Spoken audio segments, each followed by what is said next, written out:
The FIDE Grand Prix from Paris, France, 2013, being played from September 21st to October 5th, 2013. Great players, great tournament.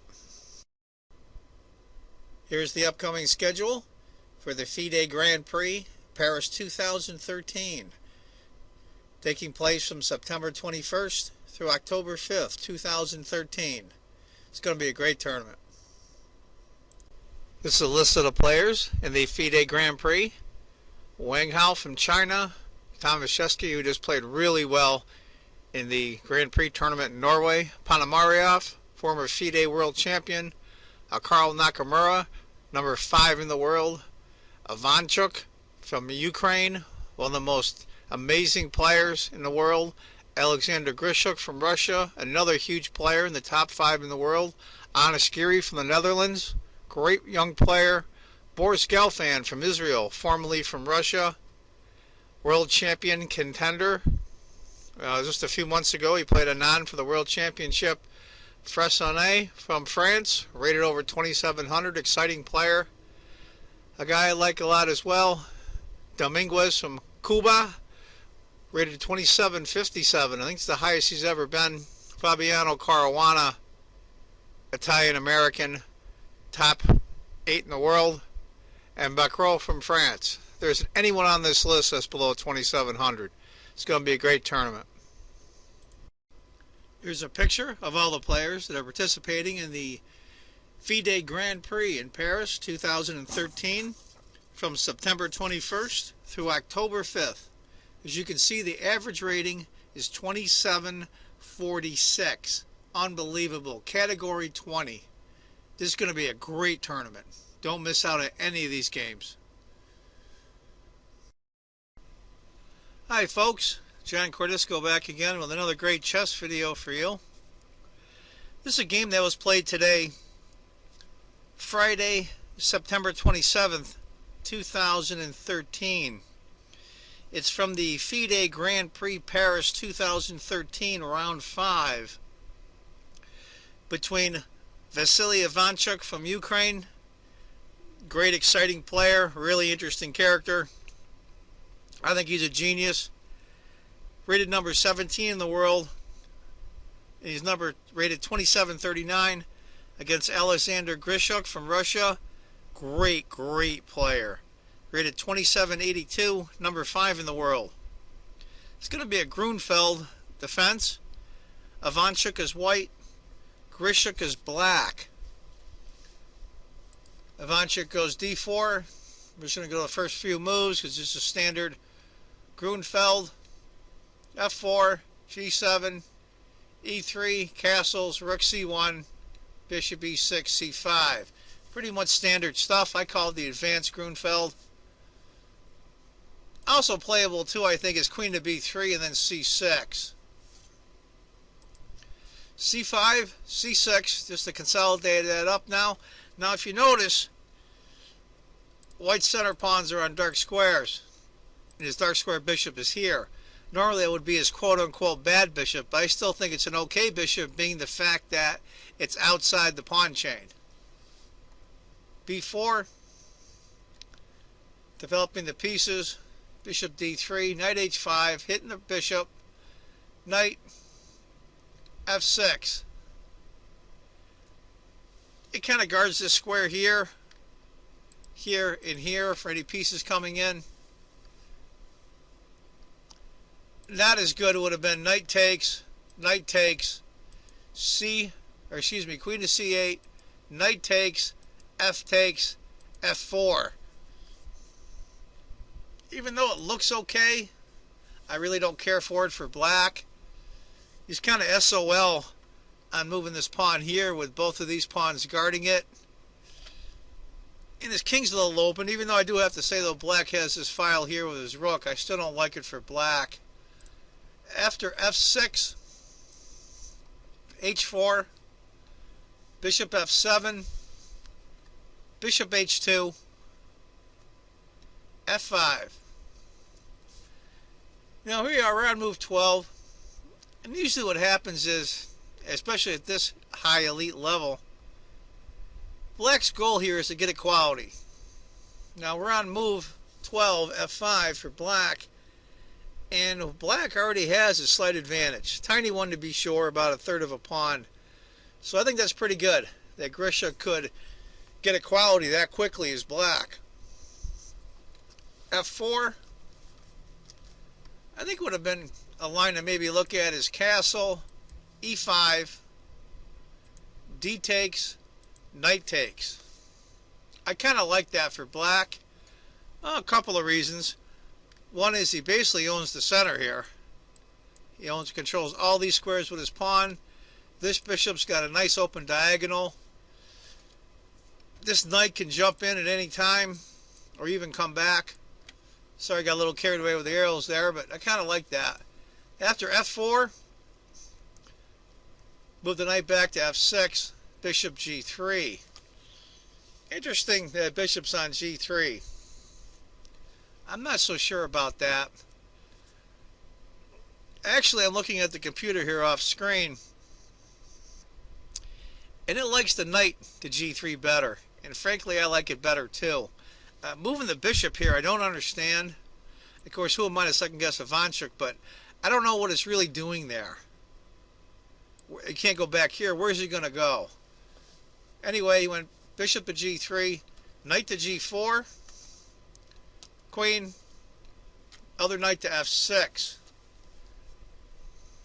Now this is a crazy position. I'm a little surprised it's a Grunfeld. I mean, the F and H pawns for white are very far advanced. This is going to be interesting. Knight to D1, knight to E4, bishop takes.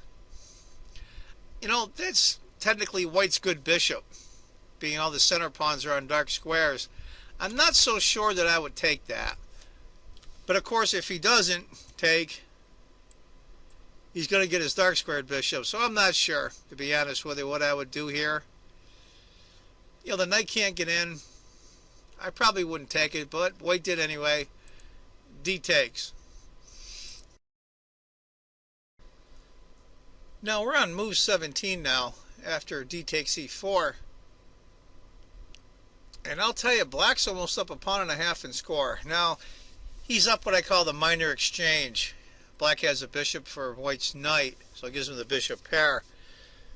But there's so many pawns on the board, I don't really know if that bishop pair is really worth extra. Now, it could later. So let's go on with the game. A4, B6, H5. He's going after Grischuk's king position, trying to bust up his pawns. G takes, bishop H4. Interesting might have been bishop F2, and then queen D7. After bishop, bishop F6. Now, that's a weird kingside. I mean, look at those pawns scattered all over the place. And that's where almost all the pieces are. But one thing I don't like too much in white's position here is his queen. And I say that because it can't do anything. It's boxed in here. I mean, he's going to move the knight. Where's he going to move the queen? Here. You know, this queen's in a bad spot. How does it get out? It can't go here. What is it really doing? And can it really do anything? Pawn takes, queen here. That queen guards the space. I don't like where white's queen is, but that's just me. And I'll tell you the truth, who might have second guess Ivanchuk, one of the greatest players in the world, and I'm just a 1600 player. Bishop takes, knight takes, of course. If a pawn takes, it'd really screw up his pawn structure. Now it's a little bit less of an advantage for Black. If he had taken with a knight, E takes, in case anybody was wondering. After knight to G3, bishop G6, knight takes. And I'll tell you the truth, I think Black's out of trouble there, if you want to know the truth of it. After knight takes, knight F2, king H8. Now he's looking to put the rook here. Get a rook on the file here. Now, it's a move here that I was really surprised that Ivanchuk did. I know this year, in the last 6, 8, 10 months, Ivanchuk's been a little bit off. I think he's just one of those guys that he's a little eccentric, and he's like David Navarro from the Czech Republic.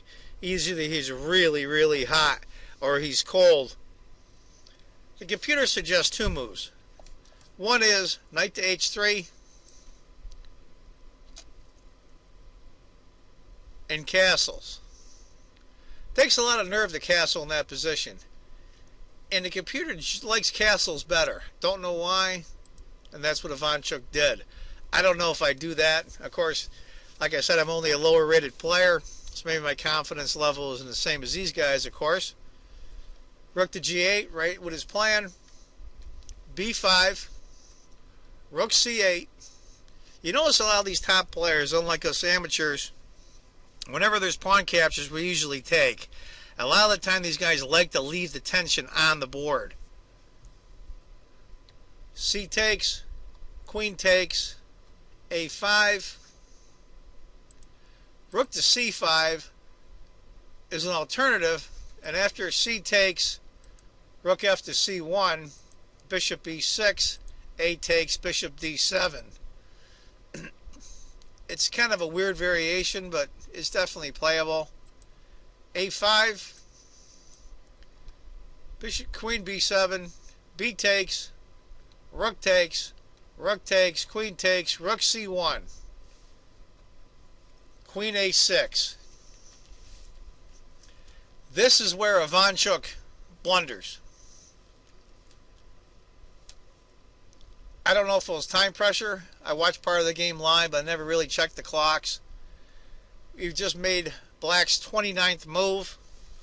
The time controls in this game are 2 hours for 40 moves, and then 60 minutes for 20 moves. Then after that, you get an extra 15 minutes with a 30-second increment. So that's 2 hours for 40 moves, an hour for 20 moves, and then 15 minutes plus 30 seconds increment, sudden death. So he might have been in time trouble, I don't know. I think what he should have done instead is maybe d5 or rook here. Computer's calling for rook to b1. He went rook to c5. Now his score went from minus 1 3/4 points for Black. It jumped to almost 3.5 instantly.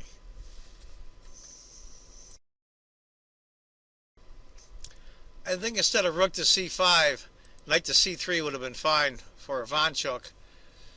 But he went rook to c5. He was in a very good position anyway. He just made it a lot worse.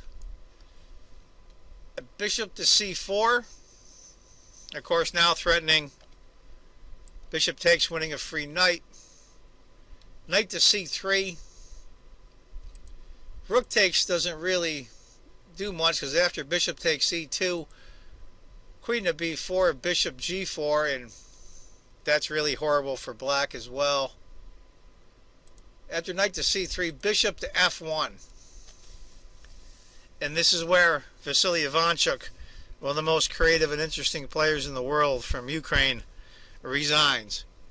What would happen after bishop f1 is d5, rook takes check, king to h1, rook to g8, and I'll tell you the truth, White's pretty much doomed here. It's there's a lot of stuff going on here. If he goes, say, king here, you know, queen's going to come up here, attack the rook. I mean, there's a lot of stuff coming White's way. It's disaster all around. So he just resigned rather than play it out. I feel bad for Vasily. I congratulate Grischuk. There's a couple of really interesting interviews. Excuse me, when Vasily Ivanchuk was interviewed by an English grandmaster in Gibraltar this year on YouTube, and it's about an hour long, and I'll tell you, it's fascinating, this guy. Vasily's a fascinating guy. A little eccentric, but he's a really cool guy. And if you happen to see that, he shows some of the games he played as a junior, which is 20 plus years ago. And not only does he go through the games without the game being written down. He goes through all the different variations in the game as well from memory. It's really fascinating to see. Anyway, folks, that's the game for today. I hope you enjoyed it.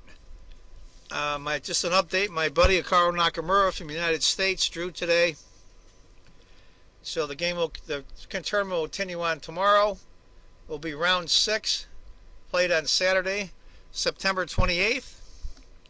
Anybody that wants to go online and watch it live, I believe it starts 1 p.m. Central European Time. They're playing in Paris. The website is paris2013.fide.com. That's paris2013.fide.com. It usually shows the prior round in its entirety, the 4, 5, 6 hours, whatever it is. And I believe on occasion you'll see a video from the press conferences after each game. And also at the beginning of this video, you'll see a picture of the players and the entire schedule for the entire Grand Prix tournament. I want you all to remember, if you think chess is just a game, you're not playing it right. Thank you to everyone that watches my videos. I appreciate it very much, and thank you for all my new subscribers. I'm very happy and very pleased. Take care, folks. Bye-bye.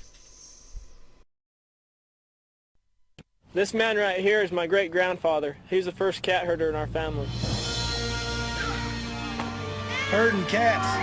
Don't let anybody tell you it's easy. Anybody can herd cattle. Holding together 10,000 half-wild short hairs, well, that's another thing altogether.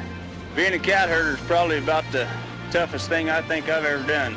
I got this one this morning, right here, and if you look at his face, it's just ripped to shreds, you know? You see the movies, you hear the stories, I'm living a dream. Not everyone can do what we do. I wouldn't do nothing else. It ain't an easy job, but when you bring a herd into town and you ain't lost a one of them, ain't a feeling like it in the world.